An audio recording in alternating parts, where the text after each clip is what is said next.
Hi, y'all. I'm Shannon Mitchell, a Black millennial entrepreneur and Amazon bestselling publisher, author, and all natural product manufacturer. I'm a champion for your natural self care, sustainable business care, and overall intentional wellness.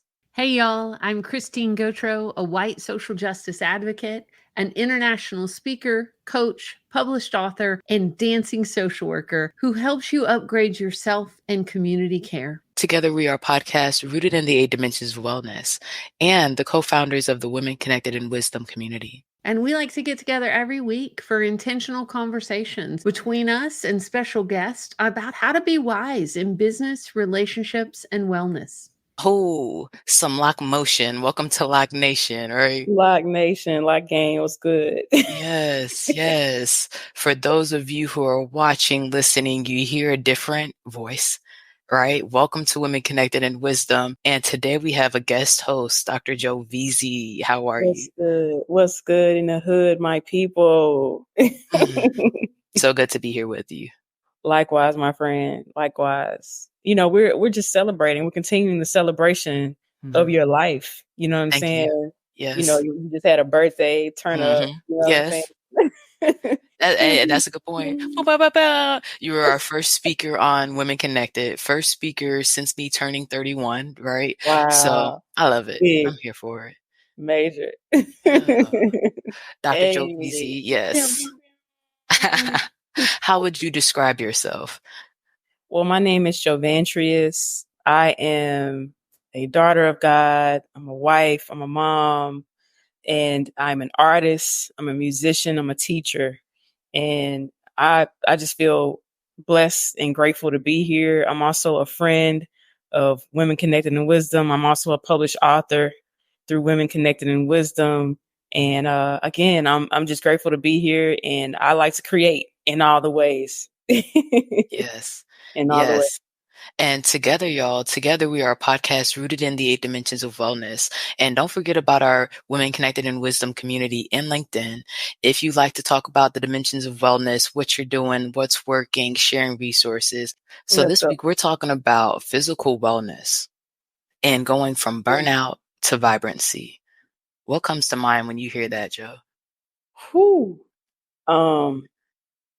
That's a mouthful because I feel like, you know, when you experience burnout, I think it's a life lesson. It's like a lesson on who am I? What can be done to energize myself? How did I get here? And when you talk about burnout and physical wellness, it's all about being in touch and in tune with your body and listening to your body. And, you know, our friend Christine talks about that all the time. Yes, she does. About being in tune with your body. And the biggest thing that comes to my mind is when I became a mom, what my body felt like before was different than what my body felt like after kids. And I think it teaches you, you know, just how important it is to stay in tune with your body. So what comes to mind for me is just listening to your body, giving it the space, not ignoring, not being so busy to where you don't listen to your body and take the time to breathe and feel what's different. You know, that's like a huge part of meditation is going from head to toe and feeling all the sensations that come up as you do something simple, such as breathing. So yeah, that's what comes to my mind. Yeah. And you said a couple of things in there for me, right? The energize. So I want to have that conversation. And maybe that's the conversation after we bring our guests on, because you and I could talk for hours, right? And we want to make sure we do everything here today. So I want to talk about energizing, but I want to hear at the beginning, give some space for, like you said, checking in. Right? Me having Shalo Glow, being mindful about physical wellness, having these brands, right? Talking about the 8 dimensions of wellness. I would have said, you know what? I do pretty good with physical. I do pretty good with these things. We talk about maintaining them, and I could tell you all the stuff that I do, right? And then I remembered this conversation that I had with a friend, Banakai, right? And I had gotten her this job at Papado. I was serving at Papado at this time. So this is like in the gap when either my mom had passed away or was passing away and I was serving, right?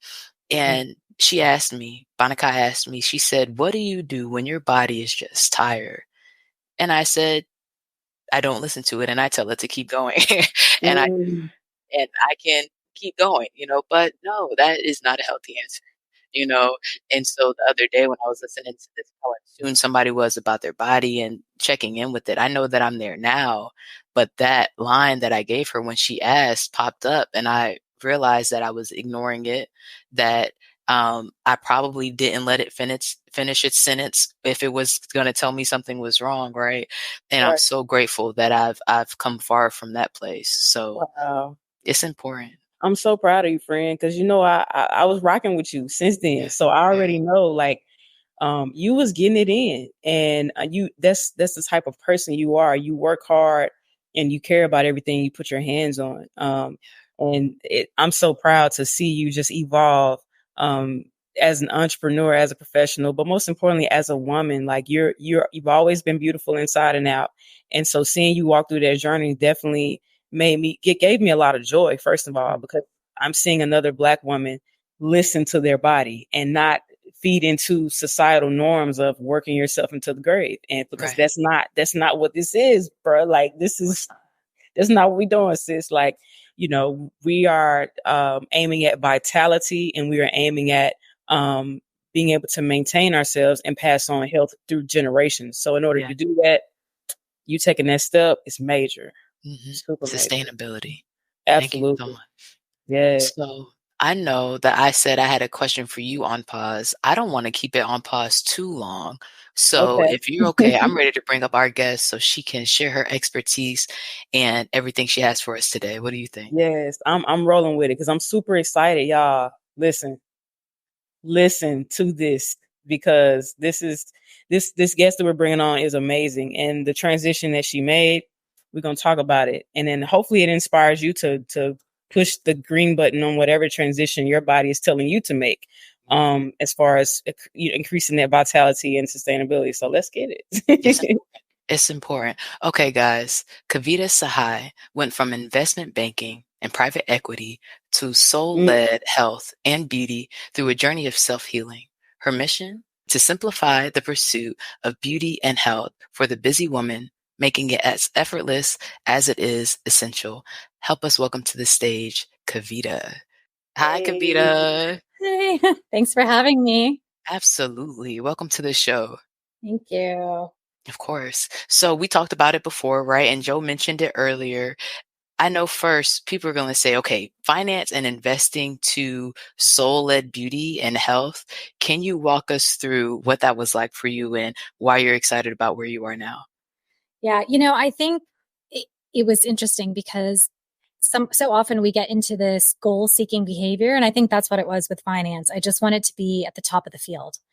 And to me, that was being in private equity. I tell the story. I saw Pretty Woman and I thought, yeah, that's what I want to do. And it was Richard Gere. And I was like, oh, he looks like he's killing it at life. I don't know what Right. it is, but I want to do that. And it turned out it was some version of private equity. And so, when I got there, I thought, well, gosh, this should feel amazing, but it didn't. I was working, 100 some hours. I think in a good 5-year period, I had 2 home cooked meals. Wow. It was not, it was the definition of burnout. My brain didn't work. Everything was on Post-it notes. And I just thought, wow, this can't be what success feels like. Hmm. Mm, That makes wow.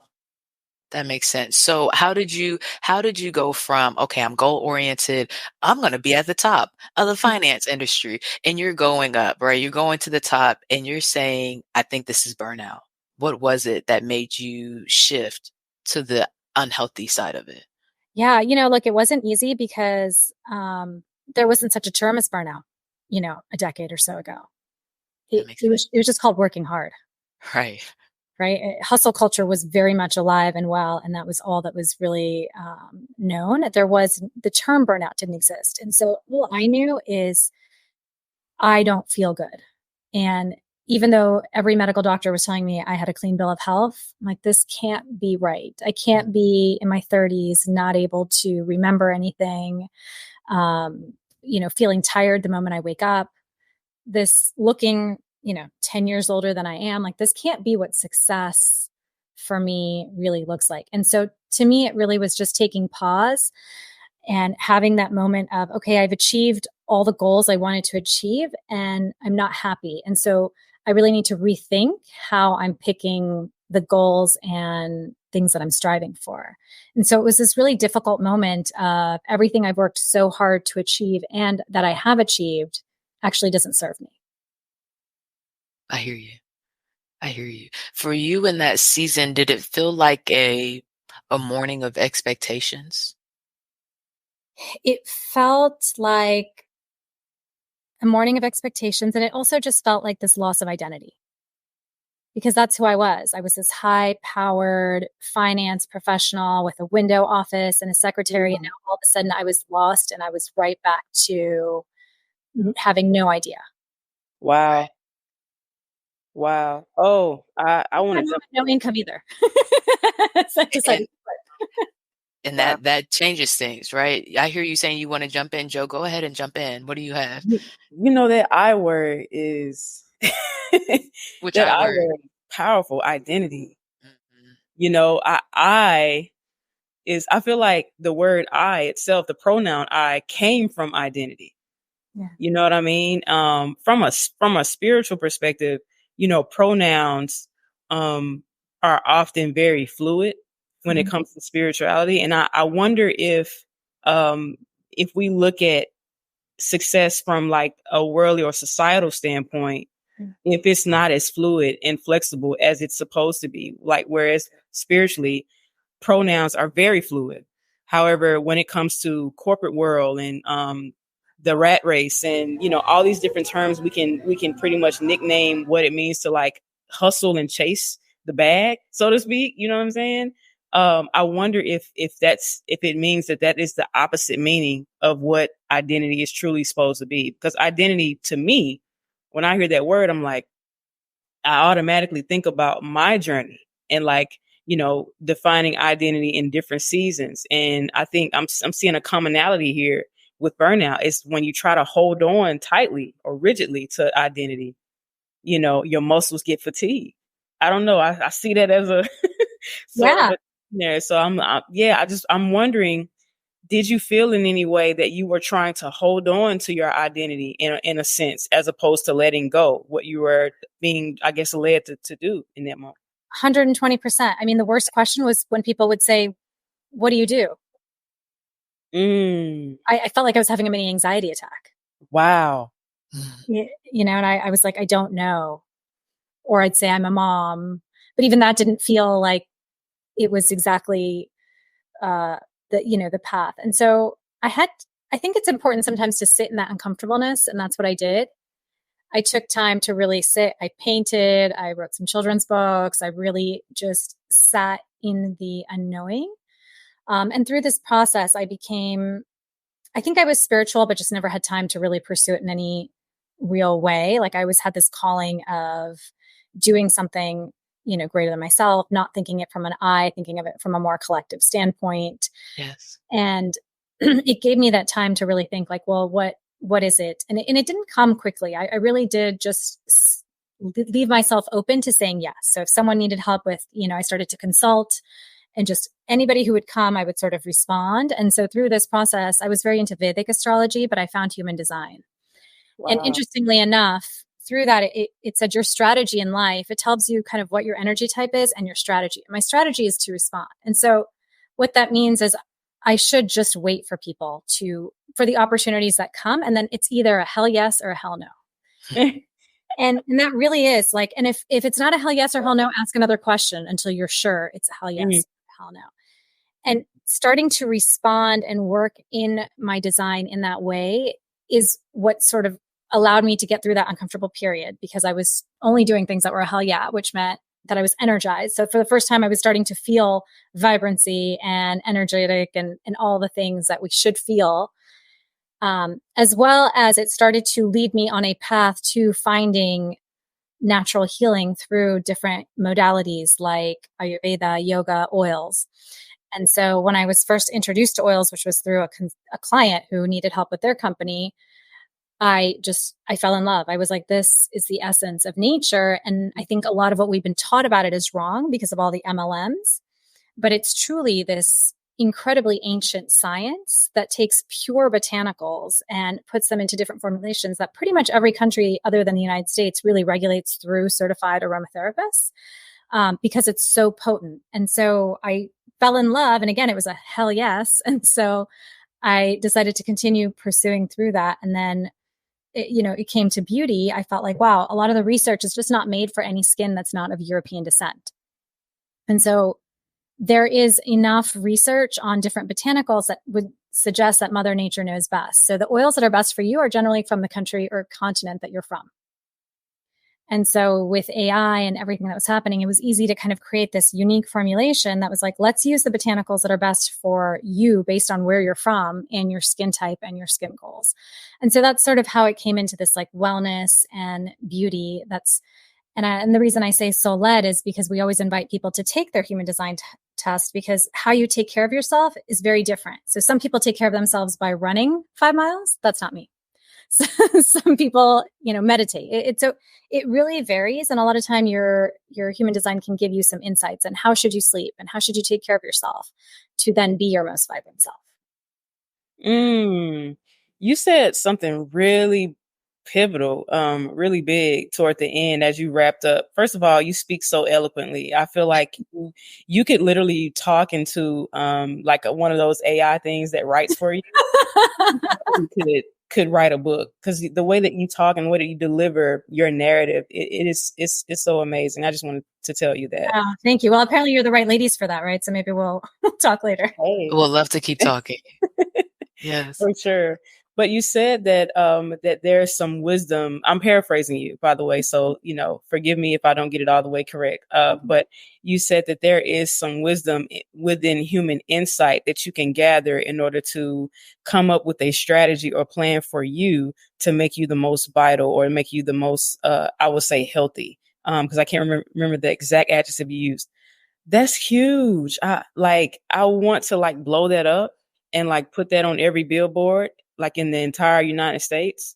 Because the human insight, the only way that we can have that human insight is to listen to ourselves. And that takes patience and silence. It takes a commitment to be silent for a while. And it sounds like you really tapped into just being silent for a second to really listen to the human insight that your body was giving you. Yeah, absolutely. I think that's right. You have to be silent, and you have to be okay with not receiving the answer right away, right? And just being open to marinate in that space of uncertainty, but in faith that it will come. So that's where I want to go back to the question I had for you, right, Joe? Because a lot of people have been talking about uncertainty. We talked a lot about emotional and mental wellness, right? With that being the heavier lean of Volume 2, Women Connected in Wisdom, Volume 2, our book this past year, right? When you talk about re-energizing yourself, what do you do? Because I feel like when we're in this resting season or this waiting season, it's important to make sure that we're poured into. So what comes to my mind when you ask me that? Automatically the Holy Spirit for me. And I feel like, whenever I'm not getting the nutrients from just being silent and really listening to the Holy Spirit, for me, I start to feel it either over time or immediately. It just depends on what life is requiring of me. If life is requiring of me to do a lot of rigorous things where it's a lot of brain power, it's a lot of physical power as well. If I'm not taking the time to meditate and really connect with the Holy Spirit, I feel it immediately, because of course it's more output than input. On the other hand, sometimes it's a slow drain. It's a slow trickle where over time I feel like, wow, have I really drifted from myself this much because I haven't been in tune with the Holy Spirit? So I think for me, definitely remembering to tap in and to take the silent time to connect with the Holy Spirit. And what I mean is listening to God. I feel like we all have this, every single human being has this direct channel to God, but God is not like the world. God doesn't yell at you and say, hey, do this. God doesn't, God is not aggressive in that way. At least for a long time, God has a lot of patience, And so I think when we notice that thing in our body is saying we can't go anymore, like that button is saying, hey, we have like 1% battery left. That's our indicator to really tap, like for me, to tap into to God, to tap into, have I really been sitting? Have I been waking up in the morning and being grateful that I'm alive and really breathing in the fact that if I just breathe, everything will be okay. If I just be, everything will be okay. That message can't come from other people. I mean, they can, but if it hasn't come from God first, if it's not like you agreeing with that affirmation, it could come from everybody in the world, but it won't do a thing if you're still on 1% battery or empty in the spiritual department. So I feel like, last thing I'm gonna say, on Saturday, me and you had a conversation with one of your colleagues in your at your storefront. And one of the things that we talked about is like some of the most important things in life are things you can't actually see. Right. For example, oxygen. Like we're breathing it now. We couldn't even talk if we weren't breathing in oxygen. And in fact, we're contributing to the atmosphere because we release carbon dioxide. This is my science brain coming in. Mm-hmm. And so the trees wouldn't even be able to live at all if we didn't exert the carbon dioxide they need.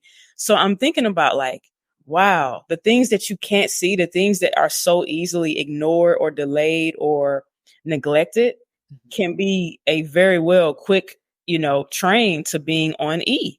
And I just, though these are the things that I think about when it comes to what fuels me. And I have to remind myself all the time because I'm one of those people, I can get really excited about something and just go in and then forget the common practices that led me there. And so I'm finding myself now realizing that no, Joe, you need to make sure that you're doing an intentional check-in to make sure that what you're putting out, you're going with that same energy and allowing God to refill you with that, and my opinion is that's why we're alive. Yes.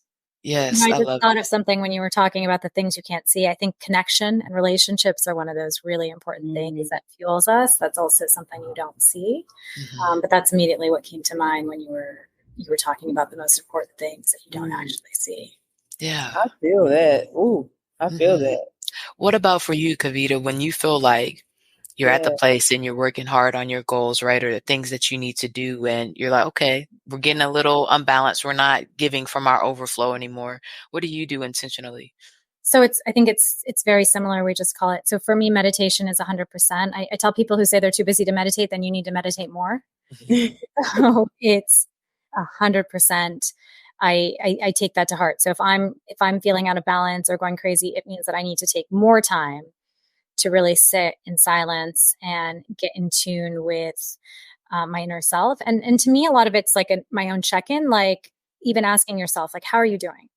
How are you doing really? Like this internal conversation that you have with yourself for a certain amount of time, because sometimes we can't get to the root of what's really bothering us until we dig deep, right? Until we ask the right questions. And so sometimes that's my process. And then the other thing is I really ground. So for me, the earth itself is very grounding. And so whether that's walking barefoot outside, walking outside at all, I have plants everywhere. But all of that really helps me to ground. And then also, I think being really intentional before I take things from earth. So food hopefully is coming just from the earth. So, before drinking water, like, have I energized the water, with intention? And so I think every culture around the world prays before eating. And it's this way to, one, it helps your fight or flight. So your digestion is actually better when you do that. But also I think it connects you to what you're eating. Again, connects you back to earth. So I just try to do all these different grounding practices. And I find that helps me stay a lot more centered and balanced. I love that. And I do speak into my water, peace of mind or whatever is going on in that moment, right? So you choose things that you feel like you need in that moment. Can you talk more about your water? Let's take a water break while she's answering. Hold on. Or take one with us. Yes. Sorry. Yeah. I mean, a lot of times I will hold the water, especially in the morning. And it's sort of the great time to do affirmations. Like, I am healthy, I'm healed, I'm refreshed, I'm hydrated, I'm whatever it is that you might need to call into you. But again, I just feel like it's the intention of connecting to what you are now going to put into your body and allowing it to then flow through because water, especially, we need so much of it, but also it's just so vital to us that it creates, again, that relationship with an earth element. Right.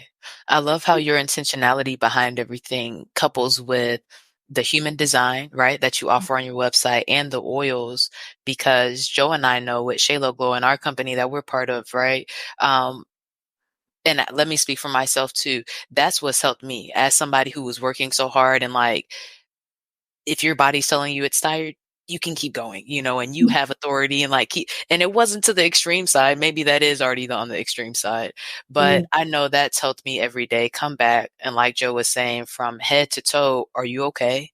Like, how are you? Oh yeah, you did how did you run into the refrigerator? Oh yeah, this did happen, and like remind yourself to take care of those places, or just be introduced to some things that you didn't notice. I love the intentionality behind your products, and I trust them even more because of it. Thank you. Yeah. No, I think the universe, like you said, gives you clues that you're out of balance. And when you do human design, it'll tell you it's called not self theme. And so it's easier for you to recognize. Like for me, it's frustration. So if I find that I'm constantly frustrated, I know that I'm not living in alignment. Like I'm doing something that's probably my strategy or the way I'm responding. It's a good way to just check yourself. And I had a friend who, when she was working so much, she ended up falling twice. And I go, the third time, you're really going to get hurt. This is the universe's way of telling you to slow down. Wow. That makes so much sense. So I do feel like we get clues. We just have to be open to our intuition. But I think we've gotten so used to not listening to our intuition. So we use a watch to tell us, did we sleep well? I mean, we know, right? If we wake up, we know if we slept well or not. But we've gotten so used to relying on something else to tell us what we should intuitively know, that I think the more we can kind of check in with ourselves, like, I ate that. Did that feel good? Like, let me just think about it for a second. Or I did this thing, or I signed this deal, or I'm having this conversation. Did I feel good after or not? And I think the more we become aware, we strengthen that intuition, so that rather than a whisper, it's a lot stronger. And then we can live with so much more authenticity. So important. So when you think about vibrancy, we talked about burnout, right? How would you describe vibrancy? How does somebody know if that's where they are? So I think you know that you're feeling vibrancy when you wake up really excited, right? And you're going through the day and it sustains you. So it's this feeling of feeling good all the time. And you've met those people who you're like, gosh, they're always smiling, they're always happy, right? And it's this general feeling. And I think we know when we're around those people too, right? Because you can walk into a room and either your energy goes down or it goes up, right? You can definitely have conversations or consume any information, and you either felt high or low. And so when you're vibrating at that high feeling, you're bringing everyone else up as well. And so I think because you feel good. And it's not this dragging feeling that I think so many people have normalized, like the I need coffee at 2:00, or, I'm so tired. Like if you say I'm so tired or I'm tired more than once a day, or more than I would say a couple times a week, like you're not feeling it. But if you're like, gosh, I feel good, and people are like, how do you feel? And you say, I feel good, and you really mean it, that's when you're living vibrant. You've really kept your energy and your aura up. So important. So, so this just came to me as you were speaking, because you talked about every day and us looking to devices to tell us, to dictate how we feel or the level or quality of life that we have. I would like for you to take the listeners and the viewers on a journey of you transitioning from private investments to what you do now. Like, what did a day-to-day look like for you before and after? Like, you know what I'm saying? Like, sure. Okay. So when I was in private equity, I woke up at probably, 7 a.m., brushed my teeth, grabbed a huge Starbucks venti latte of some sort. Yeah. Sat at my desk. I'd look up. It would be probably around, 11 p.m., somewhere in between. Someone ordered lunch and we probably ate something. 11 o'clock, got another meal. At that point, I changed my pajamas, keep working. And then maybe get home around 1. In between, I probably had 2 more venti lattes somewhere along the line that somebody brought to me, along with food that I mindlessly consumed while sitting in front of my computer. And then I slept, and I did that 7 days a week, pretty much. Yeah. Wow. So that was sort of my life as an investment banker. And then, hey, y'all, this is a great place to take a break, take a deep breath, and hear from our awesome sponsors that make Women Connected in Wisdom podcast possible. Shannon, we are so grateful that Shayla Glow is the sponsor of the Women Connected in Wisdom podcast. And I wanted to take this moment to ask you, when you think about the people who use Shayla Glow, who are we talking about? That's a good question. I think about 3 groups, really. One, the group that's removing hair, right? So whether you're using laser hair removal, waxing, shaving, you got to make sure that you're putting back what you're taking out. The second group, I think about those with dry skin and the problems that might cause, right? The scars, itching, burning, whatever the situation is, you definitely need all 3 steps, right? The exfoliation, making sure you're taking the dead skin cells off. The oil, putting in the moisture, and then the shea butter with the aloe, sealing it, helping you heal. Those things help both groups, right? And third, for the third group is those with chronic illness. You know, the story is personally from cancer and different diseases that our population is dealing with on a daily basis throughout families as individuals. So I'm thinking about my mom and my grandmother and those around me with the same generational ties, right? And what positive, healthy habits we can start to make sure that we're maintaining our wellness, especially because the skin is like the cape, the exterior, the shield for your immune system. So with COVID, we have to be intentional about covering ourselves. And those are the groups I think about. I love it. And you know what else I love about your product? It's all natural, handmade, and it smells great, y'all. So yes, yay. Tested. Yes, esthetician tested and approved. Yes. What about you? When you think about your company, what groups of people do you think about? Well, you know, I work with individual coaching clients. I work in community classes and with corporate teams. And with all of them, I use a strength-based, embodied approach to help folks connect with themselves and access joy, reduce burnout, and build resilience. You know, especially during these times, I think we need it. I think we need all the hashtag partnership power we can get. Yes. You know, my life now is I get up around 6 o'clock. I do a lot more of morning rituals. I do tongue scraping. I meditate. I do a little bit of movement. Then I make breakfast and lunch for my 3 kids, get them out the door, which I love. And then I go to work. I work till probably around, I would say 5:30, get home, and then around 6, have dinner with my family, and basically do whatever it is any of the 3 kids. Usually I'm an Uber driver of some sort until about 8 o'clock. And, then I hang out with my husband for some time, and then I'm usually, I would say, in bed by 10. Wow. Beautiful. Total difference. Like, off the top, I'm observing so much more life-giving activities that you do now compared to what you were doing before, that, even though you're still working just as hard, because, hey, yeah. I mean, just having the title of mom alone, like, yeah, I won't even go any further. Like, everybody, all the mom get it. Like, that's a job in itself. But what I'm seeing as far as the difference is you're infusing and you're being intentional about the life-giving resources you have, the life-giving activities that you're consuming, so that you can continue to do those things. Whereas before, I would say the interest might have been just on output. What can you do this fast and in this short period of time, as opposed to longevity and sustainability? That's that word again. 100%. There was no question about future. Right now, I think about how am I helping my future self? And in that moment, it was, how do I help right now? What am I doing right now? And, but without really being present to being right now, just doing, and not being, and not enjoying, and not tapping in. So I do find that I have a much bigger toolbox now that I've spent time studying all these different modalities. But if I had to have one big nugget, is constantly check in with yourself. Wow. How do I feel? Was this good, or was this not good for me? Right? Just constantly really asking that question of everything we do, consume, meet, talk, social, all the different things, is it bringing my energy up or down? I always tell people, like, in the beginning, create an energy journal, like for the different hours of the day, and just check in, like, is it up or down? And then what was I doing on all the down times? So Wow. important. That's powerful. That's An energy journal. energy journal. I hadn't want to thought start about it. implementing that. Yeah. Yeah, that's a good one.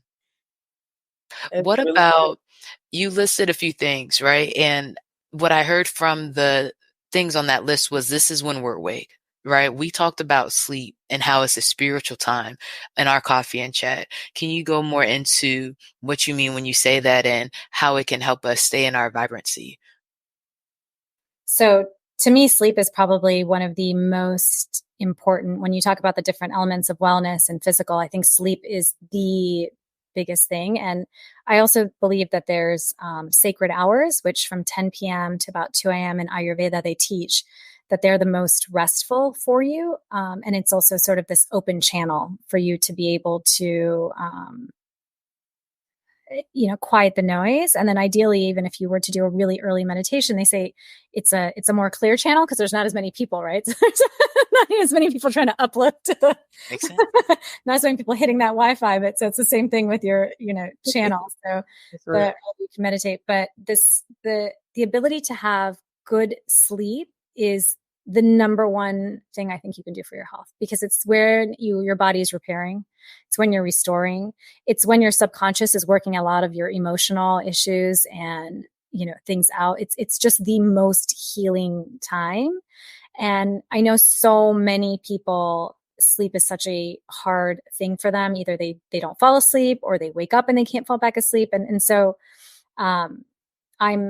there's so many different tools that I offer on the website, but also just really invite people to experiment. Like, don't give up, because that is the number one thing. Like, just keep trying, whether it's yoga, breathing, oils, different creams. Just keep experimenting, because what works for one person doesn't necessarily work for another. In human design, there is also some talk about how some people should sleep, because there are people who should sleep alone. So if you have a husband, maybe that means you cuddle and then you go sleep in another room, because it's more important that you get that sleep than that you sleep together. Like, you just really have to kind of understand that about yourself. Wow. That's very insightful. That's super insightful. And being it takes courage too. This is what kind of came up as we were talking.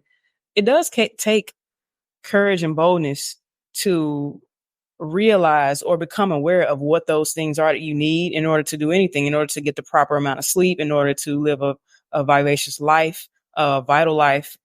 It takes boldness, especially if you have been conditioned to overlook or ignore your boundaries. Yeah. I'm talking if you struggle with people pleasing or struggle with only having motivation extrinsically as opposed to having intrinsic motivation, it sounds easy, but it can be very, very tough for a person that honestly have been conditioned to get their value outside of them. What can I produce? And if you get your value from that constantly, you definitely will have to take it baby steps. So I'm encouraging, all of our listeners and viewers, like, if you're in that place where, taking one baby step, celebrate yourself for taking that one baby step in living the quality of life that you want to live. And, Kavita, you're dropping some gems, or you for real, you're dropping some gems right now. And I encourage people to, like, take, even if it's a small step, because I'm that person that was like, if I can't take a big step, I would feel so discouraged at first. But I had to train myself to take the baby steps in order to live the quality of life that you want to live. And I'm still on the journey. I think we all are, right? It's that's what makes it fun. It'd be boring if we were done, right? But it's constantly tweaking. And I, one of the things because I was that person who really valued, it was like, where did you get your degree from and how much do you make? It was like the accolades, like collecting them. That was what I thought made me have worth, rather than just being someone of worth because you are, right? Just it was a huge shift. But what I realized is the goal is actually not to make a lot of money, or the goal is to be happy. Everyone has the same goal. Everyone's goal is to be happy. And so when you start to think of it like, well, what makes me happy? does what I'm doing make me, like, do these baby steps make me happy? Like, yeah, maybe you don't want to experiment before sleeping, but a good night of sleep is going to make you happy. So then can you take these baby steps with some curiosity? And then it just becomes this checklist of like, okay, I tried it. And, I tell my daughters who sell Girl Scout cookies, I'm like, you get 100 no's to take the one yes. So think of the experimentation in the same way, right? Okay, well, I tried 100 things so that I could find the one thing that really works really well for me. Yes. And when the light bulb worked, we use it all over the place now, right? So, Right. yes. After all the Yeah. tries. hmm I love that. And what I like about the trying so much is that you know what you don't like quickly, right? If you try this piece of food, no, and the no is okay. The no is information. No. And then I get excited when I find stuff that I really like and that really works and that resonates. So I love that for sales and for our personal care, right? Exactly. For health, for everything, right? Yes. Absolutely. So I have a question about when you realized that getting the goals, reaching all these things wasn't going to um, be sustainable. Was it surprising to you? Was it like, I've been thinking about this and I think this feeling is right? It was disappointing, right? Because I worked really, really, really hard to get a seat at this table that I then decided I didn't want to be at, right? I was probably the only female and only minority in any given room at most, right? And so I would worked really hard. And to then be like, I actually don't even want it. It was disappointing. And not only do I not want it, it's making me ill. Yeah. And super proud of you for knowing that, even though you were getting a clean bill of health from the doctors that you were going to, you said, no, something's still going on. Yeah. Yeah. We have some viewers. Co said, no is okay. Shout out to Co and all the teachers. And yes, no is okay, Co. Yeah. So we talked a little bit about, yeah, right? Your oils. We talked about the human design. Kavita, can you tell our listeners, and I'll put it up on the screen, where to find you and what they're looking at when they get to your website? So when you get to the website, there's a soul quiz. So if you take the soul quiz, it'll give you your human design chart. And you can explore the blog articles for more information about how to read the chart. And then, if you're interested in the face oil, there's a skin quiz. And if you want to know more about like wellness, like solutions for sleep or breathing or any of that, there's a wellness quiz. So I tried to make it as interactive as possible, but you could also always reach out at Love K Sahai on social, and we, happy to answer any questions. Yes. And you guys, when you go to the website, the first thing that pops up is for the text messages, right? So I was going to ask you more about your affirmations, but you gave me some of them, and they can get them on a daily basis when they sign up for your text message subscription. Do you send it on a daily basis? Is that correct? I'm going to have to check with our marketing people, but I feel like we were sending it daily and people were like, we don't want your daily affirmation. So I think it's every week we send it daily. Hey, those are 3 great answers. My team, okay, we pivoted based on what our clientele needed, and we're going to give you what you want, as you should in business, so we celebrate that too. Yeah. And that's actually my last question for you ladies before we go into our wisdom in action and what we're doing for physical wellness this week. When you think about success and how you used to think about success, where you are with it now, how would you define it now? So to me, success is about how am I showing up to be a happy person, and then how am I impacting others in that way? So one of the things I realized personally in my chart was I really needed to be this voice for the voiceless is really the channel that it's called, but aligning the business to impact. So every time you buy, you get to choose where some of that money gets put into for different NGOs around the world. Because that brought a lot more meaning to me. And then personally, the same way, like if I have more energy, not only do I have more energy for my children and family, but then I can show up in service for my community in a much bigger way. And so to me, that's what success looks like, when I can show up happy and of service. Yes, I agree with that. For myself, for my family, and then for the community around us. Correct. I love it. Yeah. What about you, Jovantreis? I think that's a really good order. Like there's a scripture like in the Bible where it talks about like I think the Pharisees were asking, or like maybe the disciples were asking Jesus, what's the most important commandment? Mm-hmm. And the most important commandment was to love your neighbor, love God with all your heart, and to love your neighbor as you love yourself. Mm-hmm. And can I be honest with y'all? Please. Those two instructions have literally been the most challenging instructions that I'm trying to complete in my entire life, because you constantly have to do that thing that Kavita was talking about, which is check in with yourself. And there's been so many times in my life where I've checked in with myself and it hasn't been good feedback, and I've panicked. Like, what is going on? What's wrong with me? Type of thing. And I think I know I'm not alone when you do those mirror checks.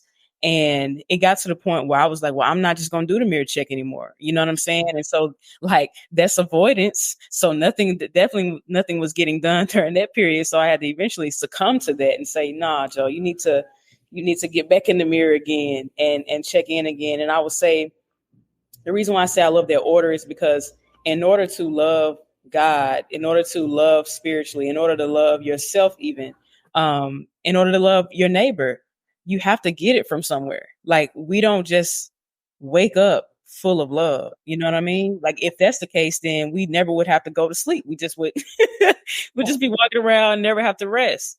But the rest is for recharge. And I think that's the same when it comes to giving in the currency of love. If you don't have it to give, you can't give it. You know what I'm saying?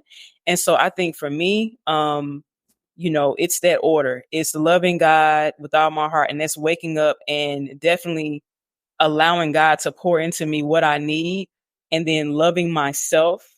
And if I'm not loving myself, I can't love my neighbor. So I have to love myself. I have to look in the mirror and appreciate something about myself, so that when I go out into the world and I interact with my neighbor, I can love and appreciate them. But if those first two steps are not in the proper order, for me, it's like there's nothing that I can give to the world. And it's not in a negative aspect. It's more so in a real aspect. Like, we have to have the currency in order to give it out. And so that's the order. Loving God, loving myself, and loving my neighbor. Because if I'm gonna love my neighbor as I love myself, I gotta have it. I gotta have it, yo. I gotta have the love to actually give. So yeah, I think, and again, it's the most challenging thing, I think, out of everything in life. I have two toddlers. I have a soon to be 2-year-old and a soon to be 4-year-old. And when I can check in with myself, and in the moments where I feel like I'm getting the most agitated with them, it's probably because mama needs to sit down and take a deep breath and appreciate myself for something. You know what I mean? So that I can appreciate, even if they're running through the house doing whatever and screaming to the top of their lungs or something, like, I can appreciate that moment. But if I don't, if there's nothing that I literally can appreciate about myself in that moment, mama got to sit down and find something to appreciate, so that I can, have enough to give, like, even to my daughters, you know what I mean? Like, in that way. So yeah, it's deep. You're in the thick of it, mama. Yo, and to be honest, like every time I think about where I am in the season of motherhood, I really just like, I'm surprised, I'm amazed, but most importantly, I'm thankful. Because ask me 5 years ago, would I know that I would be in this season doing what I'm doing with 2 toddlers? Absolutely not. Like, I would have said, no, I can't imagine that. So there, thank God, first of all, but this season it can be challenging at times, but I know for a fact that I'm going to look back at this season and say, wow, I learned so much, and that went by so fast. So I'm really trying to like slow down time and try to embrace it as much as I can.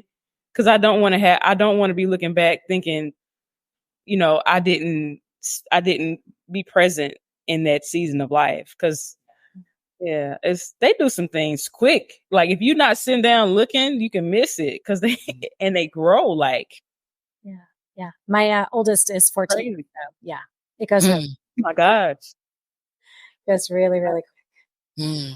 I resonate with everything you ladies are saying for success, and for me, we were talking about it earlier this week, Joe, or late last week about having so many gifts, and Kavita, when you talk about being happy, for me, that's the separation, right? I can be hitting my goals. I can be, having everything organized. My planner is color coded. The digital planner is updated. The written planner is updated. Everybody's communicated with. But cool. if things are not in align with God, or if how you talk about your business being like soul care, right? I can feel it in my soul, like, no, this is not the shape I'm supposed to be fitting into, right? Which is again why I'm pivoting again. And my last day at Topgolf is on Sunday. Congrats. And it's okay. Thank you. So kitchen manager at Topgolf, now going to continue to be kitchen manager with Shalo Glow and everything that we continue to do with those products, right? But when we say, and I think this was this, remind me if this was in this conversation, Kavita, us talking about being really aligned with the things that we're doing. And we wanted it to be, that was you, right? A hell yes or a hell no. Yeah. And when I think about this podcast and Christine tells the story of how she texted me, my answer to her was, hell yes, I absolutely want to do a podcast. Let's talk about this. This is what it's going to be about. Over time, we had that conversation, right? But that, purpose, fuel, that fire that you get when it's aligned with who you're supposed to be, it's aligned with your values. That's why I've kept Women Connected in Wisdom on the table for 3 years as everything else has shifted, because I feel like this is aligned with who I am, and other things might be seasonal. And the women that I'm connected with, whether it's personally, professionally, around the world doing this, I feel like is a lifelong thing. Absolutely. Like I said, I think connection, like oxygen and carbon dioxide, it's one of the most beautiful things that you can't see. Yeah. That makes life so much sweeter. Yeah. And I know that we're wrapping to the end of our show. And I realized this week I might need to take last out of my vocabulary. For me, it's almost like an absolute at this point. Anytime you say, okay, this is the last one, it's not the last one. Okay, something else is going to happen. And I really want to nail this down, because we're talking about physical wellness, right? Usually we read the definition at the beginning, but for context, let me read it now. And then I want to nail everything again down that we've been talking about to this. So physical wellness in Women Connected in Wisdom, right, is the ability to maintain a quality of life that allows you to thrive in your daily activities without undue fatigue or physical stress. Physical wellness recognizes that our daily choices, habits, and behaviors have an impact on our overall health, well-being, and quality of life. So when I think about the conversation that we had and going from burnout to vibrancy, right? I can imagine somebody saying, okay, but what about physical? Like you ladies are talking about all this other stuff. But for me, the beautiful place that our conversation has lived is in the being. Right. This is inside of our physical body. It's more important than what we look like. If Joe's beautiful locks were short enough to shake on when we were dancing in, and mine are so long, I was like, how am I going to whip these on camera? It's more than just that. It's okay, when I'm in myself, the way that I'm thinking about things, that is going to affect my physical output. It's going to affect how my emotions affect the room that I'm leading or the room that I'm part of, and it can be the part that's forgotten about so much that affects our mental and emotional wellness, our spiritual wellness, our financial trajectory and opportunities that we have on the table.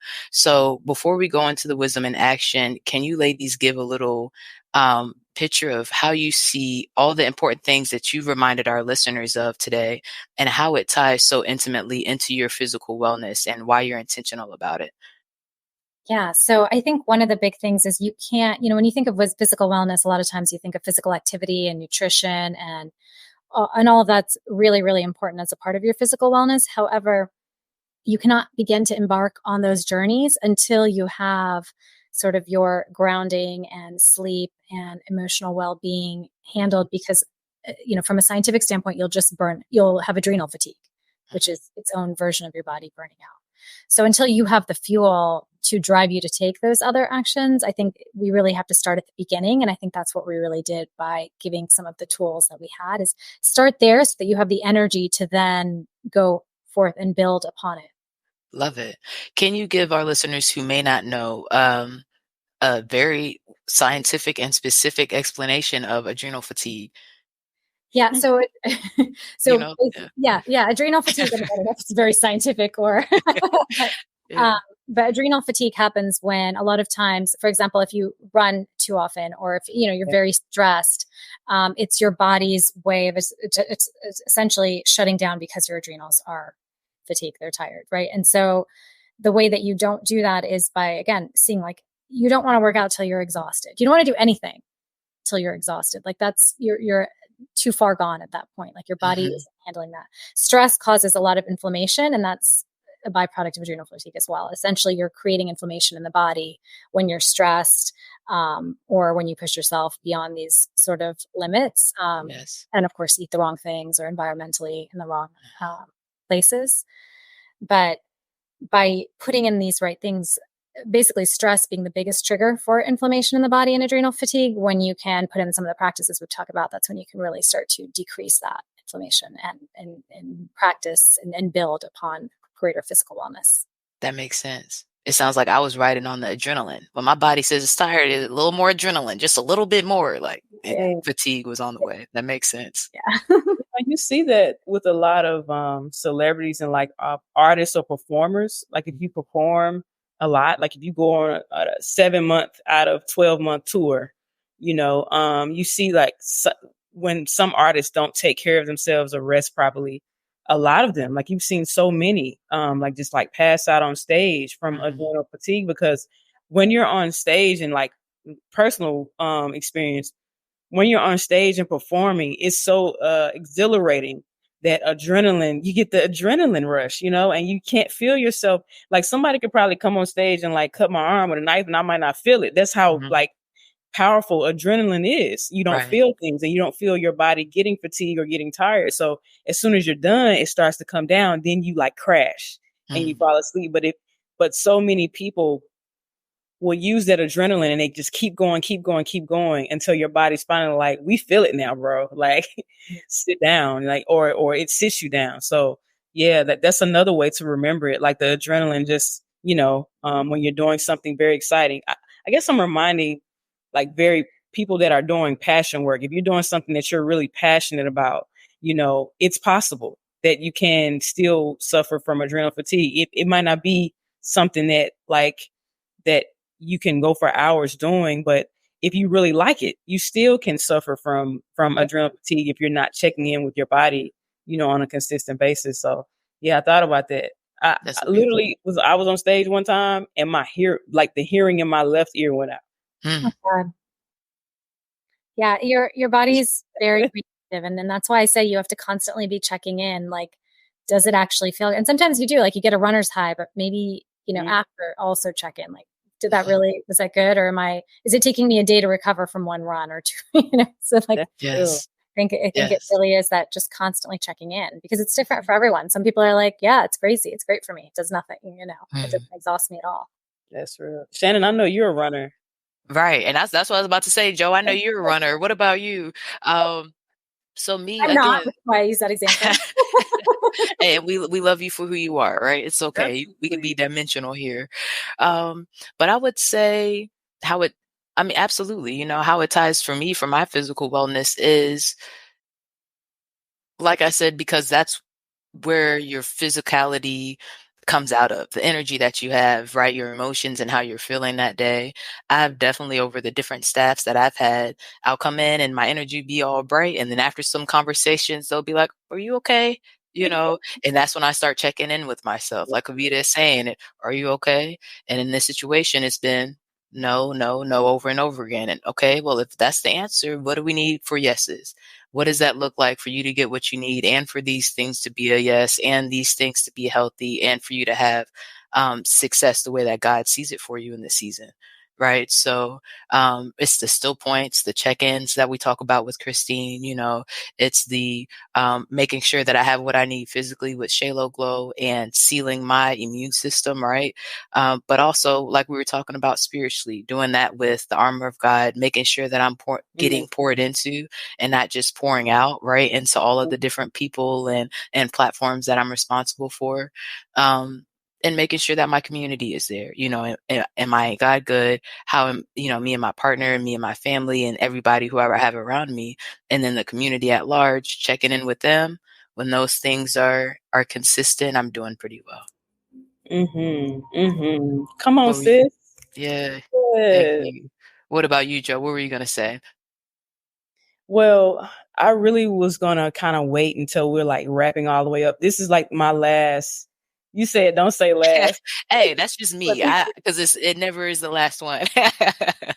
but I really want to throw this out there. Yeah. I heard this from something else I was listening to, but if like this is for both of y'all. So like if you could if you could choose one law that the entire human population had to follow Mhm. and you were responsible for creating that law, what would it be? That's a great question. In this moment, it feels like be kind just because of all the things that are happening in the world. Mm-hmm. So real. I feel that. Yeah. What came up for me is maybe something, and I feel like I would still need to think about it, but take a moment before responding. That's what Mm, I've been working on in frustrating situations. Just take a moment, check, and like we're talking about, check in with yourself before you react or give mm, this person a response. so good. What about you? Do you have a list of laws that you're interested in? I have so many, but if I can, because yeah, just don't we all like we all the wisdom that we hold within our bodies. Um, but I would say, uh, hug somebody at least 5 times a day. That for me, like if I had to choose one for the entire human population, because I feel like everybody can do that, and I read a study that said hugs literally add years to your life, especially to the lives of women specifically. Like when a woman hugs, especially like another sister, another woman, like a real hug, if it lasts like 5 seconds, it literally adds years to your life because that heart to heart connection. And it's an affirmation. It's basically like telling the other person, I see you and I value you.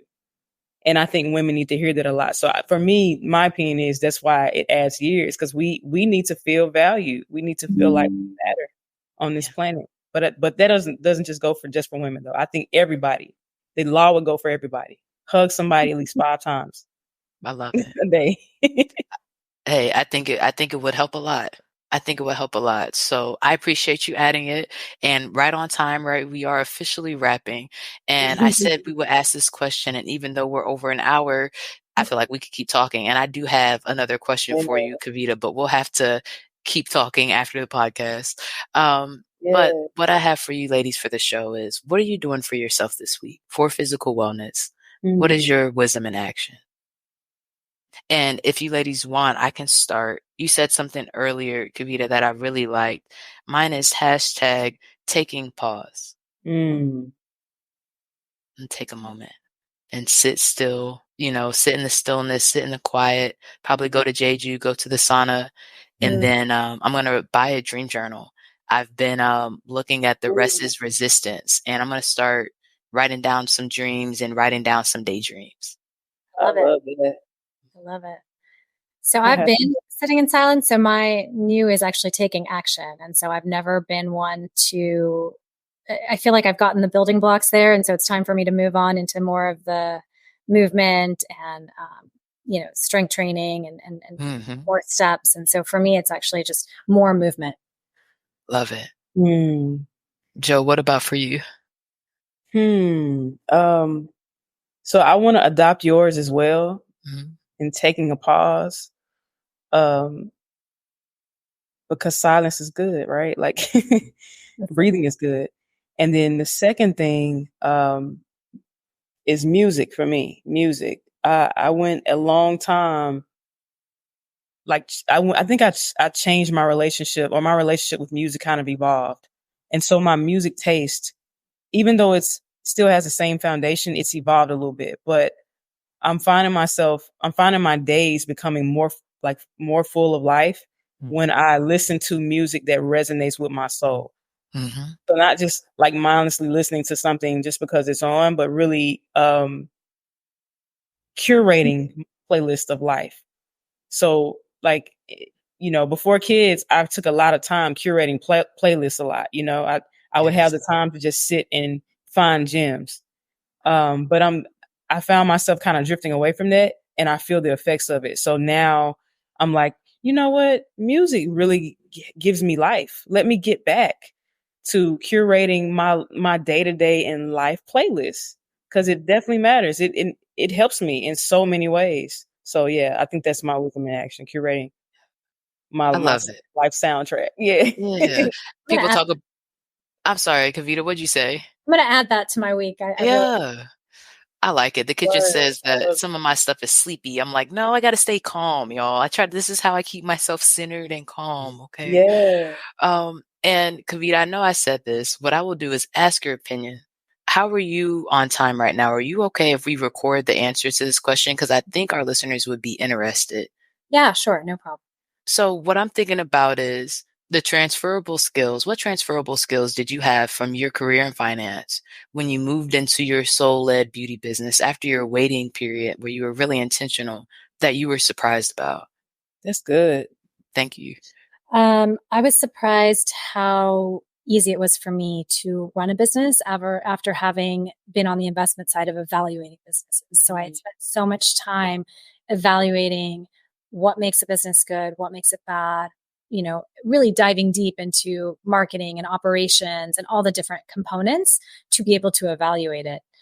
And so what I didn't realize is there was so much transferable knowledge when I went to set it up myself that was already there. You know, there's a lot of negotiations. I spent so much time negotiating, so that was very natural, as well as just really understanding when you're running a business, you need to always be looking at your key performance indicators, right? But that was always so natural to me because I was always looking at that for investments, right? Right. So in making decisions, it was always very easy to be sort of strategy and number led. And so that was such amazing transferable knowledge. And so while I had no idea about nature and oils and all the different natural healing, the back end part was very easy, very, very natural. Beautiful. That's what I expected when I saw that. I said, oh, that's perfect. That's beautiful. Because I think as creatives and people who love people, it's easy to get caught on the people and the creative side. And that's the structure that keeps the businesses moving. So it's very important. Yeah. Yeah. Absolutely. Oh yeah. I'm definitely gonna be hitting you up. Soon. We're gonna stay. Yeah, that's amazing. And I just want to say I'm grateful to have had a conversation with you. You are phenomenal.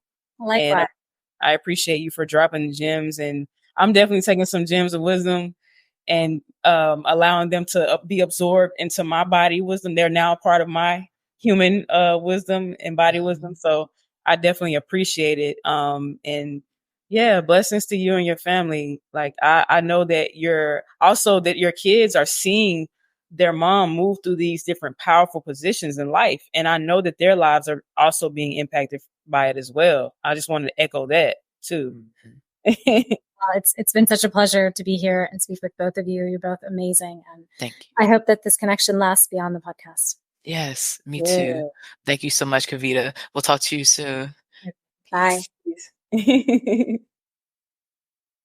Beautiful. That was wonderful, man. Yes, it was. We have amazing guests. Every person, I'm like, yes, we have to talk more. I gotta go back though, because it's episodes that I've missed that I'm like, because you know, we keep them coming. So like, it's 156. I gotta go back. Yeah, it's like I feel like Wisdom Connected and Wisdom, like the amount of valuable episodes that has been aired on this platform, it could be an encyclopedia. Like if we were to put these episodes in a time capsule, like our kids and their kids can benefit on the things shared on this platform. So yeah, I'm always honored. Like thank you so much. This is amazing. It's amazing. Yes. And we have a few more comments. Let's see what else Coach said. She said, as a teacher, I had to learn how to be poured into and rest and refill for kids and my team as well. That's real. So important. Then I was a small group leader, friend, sister that people look to for emotional support. That takes a lot. A godlike. godlike. Yes, I know that's right. godlike. Girl, come on with the bars. A godlike. Right. Yes, Yeah. yes. Thank you for being here, Cole. Thank you for sharing. Coach Cole. That's our Yeah. girl. Yes. But again, thank you as always, Joe, for jumping in, supporting Christine and I in our work, and for guest hosting with me tonight. Always. Oh, it's always a pleasure. I get more than I give, honestly. That's the confession. Like, Debatable. I feel like, I mean, I don't. I'm glad you feel that way. I will honor your answer, but you know how we are. But yeah, it's always a pleasure, and you know, the listeners and viewers that have been rocking with us for a minute already know that we go back like 4 flats on the Cadillac, and like how deep our story of origin is. So, y'all keep riding with WCW, baby. We going places. I mean, it's written. It's written. So, and keep going. Whatever your dream is, keep going. Yes. Yes. Okay, ladies. Well, that is the wrap up of episode 156. Back here live at 5 next week. In the meantime, don't forget, Be well, be wise, and be whole.